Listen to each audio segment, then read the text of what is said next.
Hi everyone, welcome to Edu-Astro. Whether you have looked at your chart or you have looked at your lives, in both the scenarios, you would have seen that there are certain events which happen very, very prominently in your lives. And they have a great bearing on your mind, on your lives, on your paths for the entire life. Now, these are the events which are very hard to forget, and these are the patterns which are very easy to recognize. Now, this is how do we do that how do we take a look at these events when we are looking into the charts? This is done with the help of the special positions or important positions of the planets in your chart. Now, what are these important positions? See, we have done till now, we have learnt about that each planet has a particular lordship. It has significations due to which it also supports other houses as significators. However, whenever these planets are placed in special positions or important pivotal positions in your chart, they create a very different type of an experience and a very different type of a pattern. Today, we are going to delve into that, which will help you understand your own chart better, your own chart patterns better, and life patterns better. So there are many important positions in the in important positions of the planets in the chart. We are going to cover two. Now, this is a horoscope, as we have seen already, and the two positions which we are going to cover are exalted and debilitated. So, exalted or exaltation and debilitated or debilitation have their own meanings. They are very deep and require a lot of study. I'm going to explain it to you in one line to give you a background. See, when a planet is exalted or has this important and pivotal position, it means that the significations of the planet, which the planet is carrying, is going to come to you very easily, and you don't need to work too hard for that.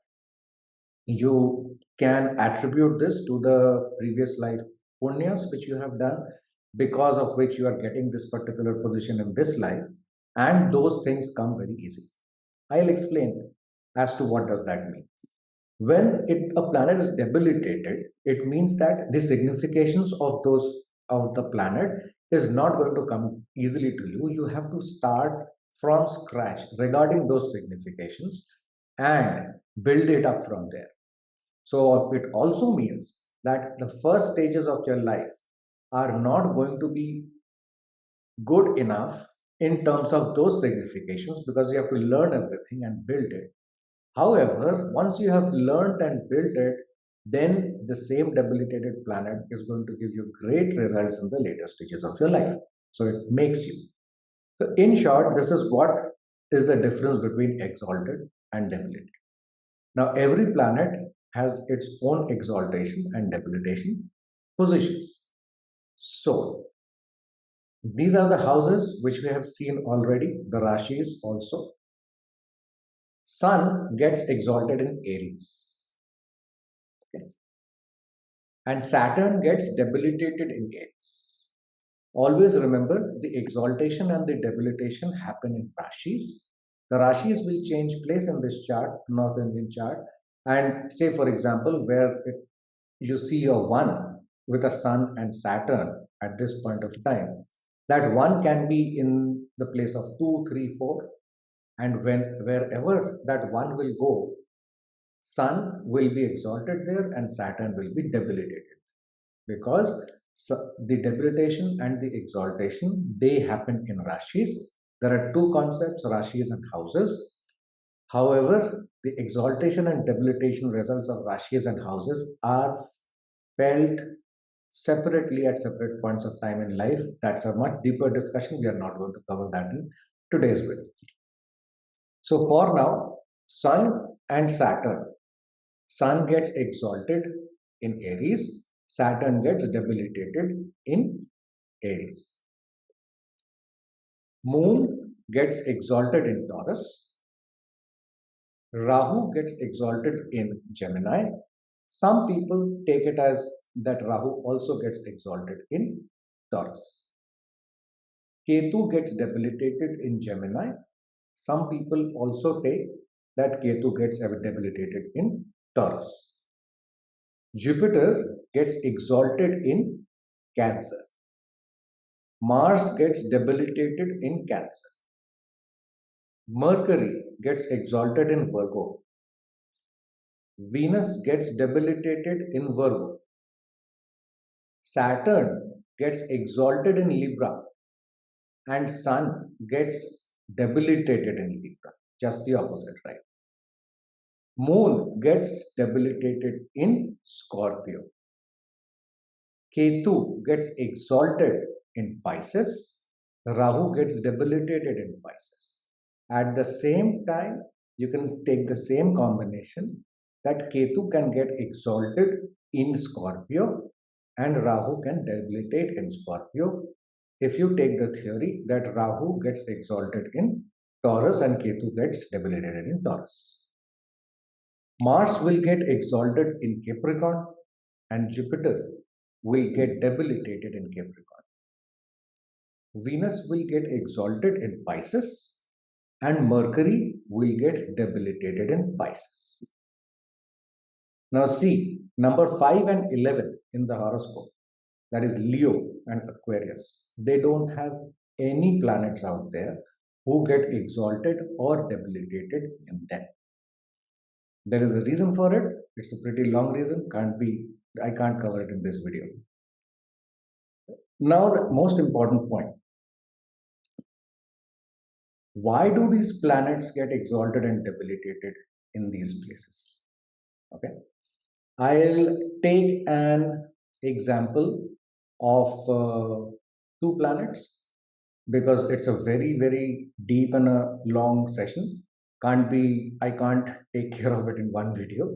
So I'll take the example of Venus and Mercury in the sixth house. Okay. So in this case, Mercury gets exalted in sixth house. In the sixth house in Virgo, in the sign of Virgo. Now, if you remember, we have already covered what Mercury stands for. Mercury stands for your intelligence, your skills, your communication, and logic, all these things. Right? Virgo as a sign stands for logic, it stands for practicality, it stands for details. Right? Mercury in this place of Virgo is very happy because he is able to execute his abilities to the fullest and thus feels very happy. Thus, he gets exalted. That means significations of Mercury can be easily realized in Virgo very much. At the same time, Venus gets debilitated. Why? Now, Venus is the planet, it's a guru, right? And it's though it is the Rakshas guru, but it is a guru. So Venus is the planet for trust. It works only with trust, right? And in the sign of Virgo, there is nothing called as trust. If you look at the sign of Virgo this is the Kalpurush Kundli which we are seeing with the first house as Aries, number 1. The sixth house has Virgo. The sixth house we have discussed is the house of Ari, enemies. Venus does not like to be in those places where there is competition, there is enmity, and all these things. And Venus is the planet which works on trust. Trust is something which is not there in Virgo. It is a place of doubt where you have to be analytical, you have to analyze, think properly, get solutions, and use your skills to overcome your enemies. So Venus does not feel comfortable there. Now take the Rashi or the zodiac just opposite to Virgo. That is the 12th house which you see over here. That is the Pisces. Now Pisces is a place. It is a place of utmost trust and faith in the entire universe, in God, in yourself. Venus works very well over there. And Mercury, on the other hand, does not work well there because Mercury asks questions. Mercury cannot rely on trust. It has to have the details to the T. So Mercury gets debilitated there and Venus gets exalted.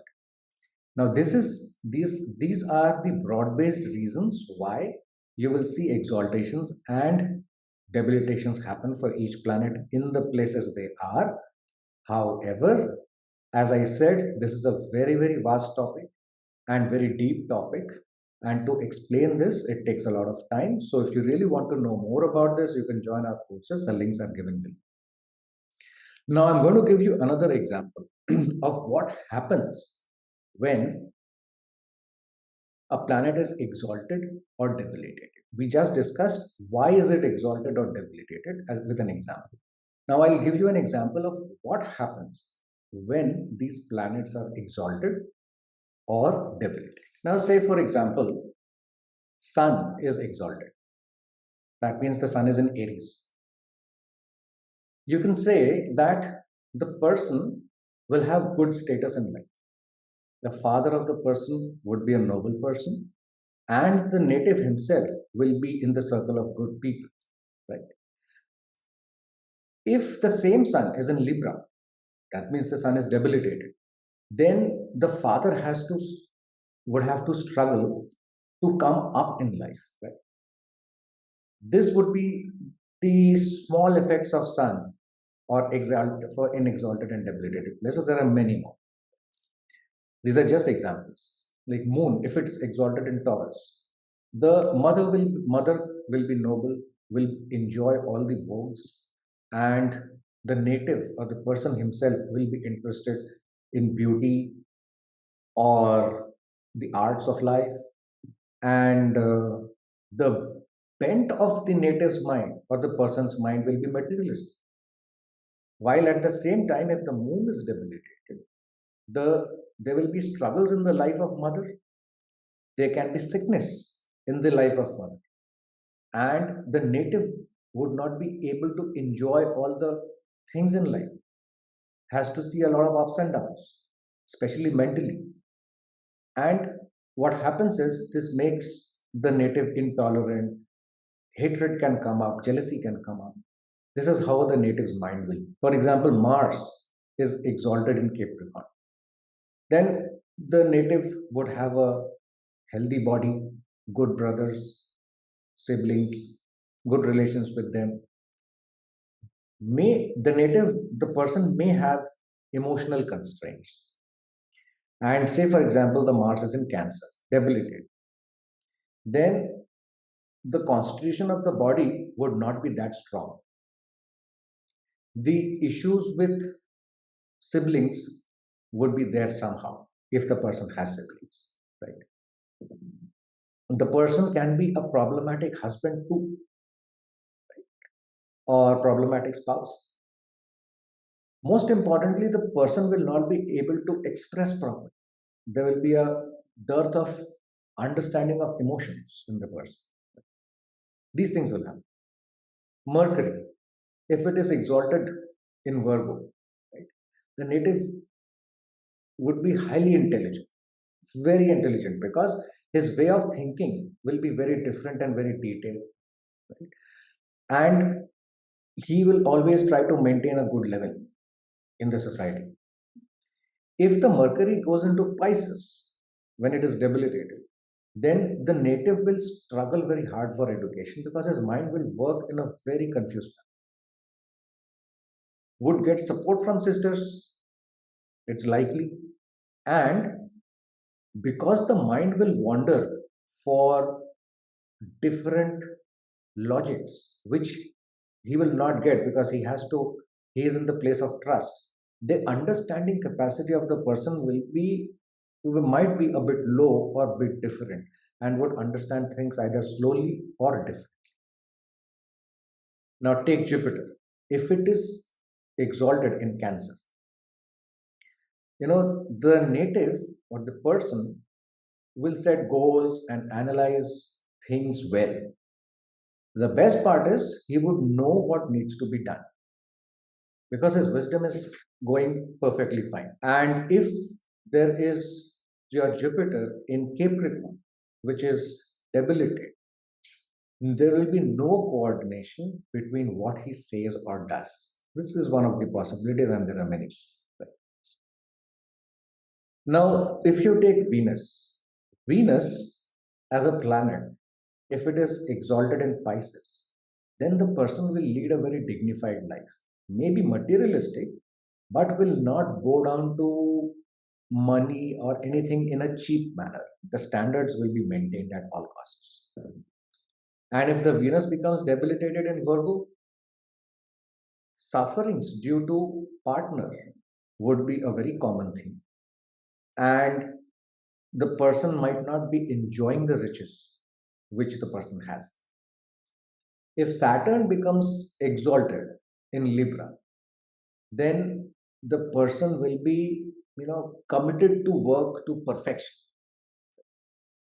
And if Saturn gets debilitated in Aries, right, the person has to work hard but does not get enough recognition.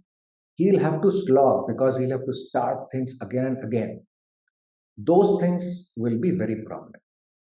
Now, as far as Rahu and Ketu go, see, Rahu and Ketu, the nodes, they generally take the significations of the place and the planet where they are placed in the Rashi, the house and planet where they are placed, right?